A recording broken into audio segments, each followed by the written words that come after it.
Assalamualaikum warahmatullahi wabarakatuh. Perkenalkan, nama saya Muhammad Sofi dari kelas B dengan NIM 231021110036. Hari ini saya akan membahas tentang krisis paling mendesak yang dihadapi planet kita, yaitu percepatan pencairan es di Antartika dan Greenland. Ini bukan sekedar fenomena alam, tapi alarm nyata dari perubahan iklim global yang mengancam masa depan kita. Selama beberapa dekade terakhir, ilmuwan telah mengamati dengan cemas bagaimana suhu global meningkat drastis. Peningkatan suhu ini utamanya disebabkan oleh akumulasi gas rumah kaca di atmosfer akibat aktivitas manusia. Akibatnya, dua benteng es terbesar di bumi, Antartika dan Greenland, mencair jauh lebih cepat dari yang diperkirakan. Pencemaran lingkungan dan perusakan lingkungan adalah dua konsep kunci di balik masalah ini. Pencemaran adalah masuknya zat, energi, dan komponen lain ke dalam lingkungan oleh kegiatan manusia sehingga kualitas lingkungan turun hingga tingkat tertentu yang menyebabkan lingkungan tidak dapat berfungsi sesuai peruntukannya. Sementara itu, perusakan lingkungan adalah tindakan yang menimbulkan perubahan langsung atau tidak langsung terhadap sifat dan atau hayati lingkungan sehingga melampaui kriteria baku kerusakan lingkungan hidup. Dalam kasus pencairan es ini, emisi gas rumah kaca adalah bentuk pencemaran yang menyebabkan kerusakan lingkungan secara global. Dampak dari pencairan es ini sangat luas. Ruang lingkup pencemaran dan perusakan ini mencakup kenaikan permukaan air laut global yang mengancam kota-kota pesisir dan pulau-pulau kecil di seluruh dunia. Selain itu, perubahan ini juga mengganggu ekosistem kutub yang rapuh, mempengaruhi keanekaragaman hayatinya, dan berpotensi memicu kejadian cuaca ekstrim yang lebih sering dan intens di berbagai belahan dunia.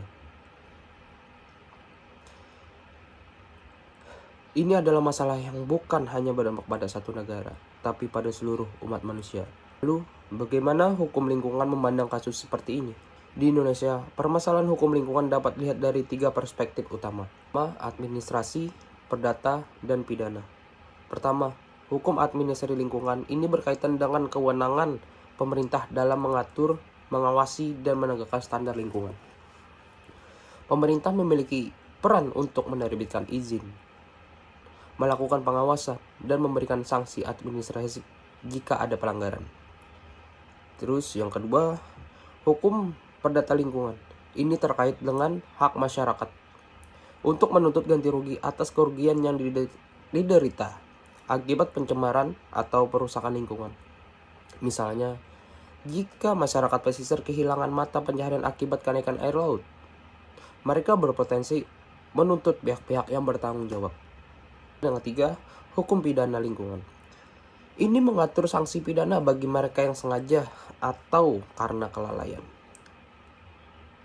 Meskipun kasus pencairan es ini bersifat global, prinsip-prinsip ini tetap relevan untuk menuntut entitas yang berkontribusi besar terhadap emisi gas rumah kaca.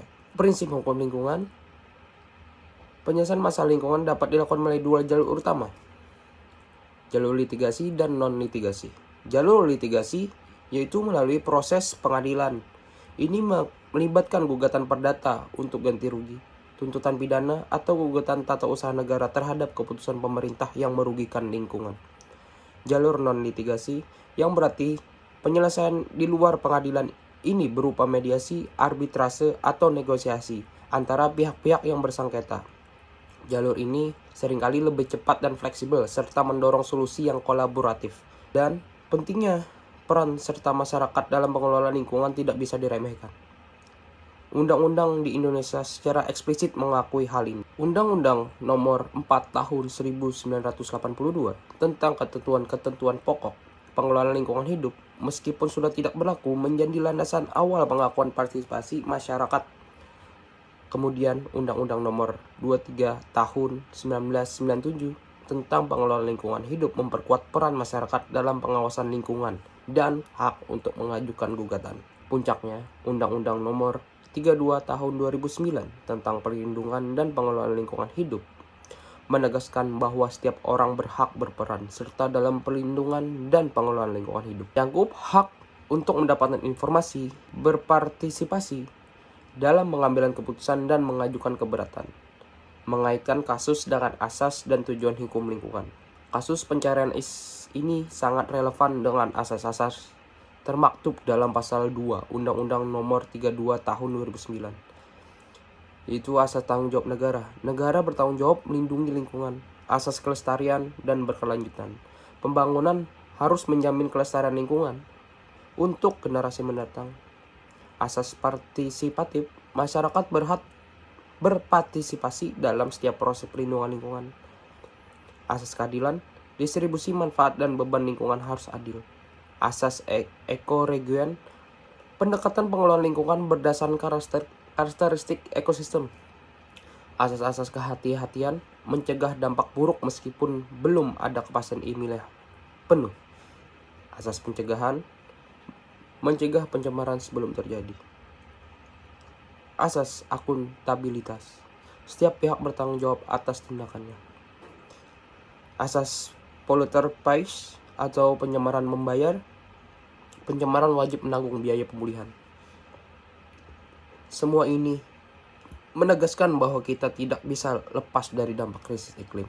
Itu saja yang bisa saya bahas tentang krisis yang paling mendesak dari dulu sampai sekarang, tentang percepatan pencairan es di Antartika dan Greenland. Terima kasih. Assalamualaikum warahmatullahi wabarakatuh.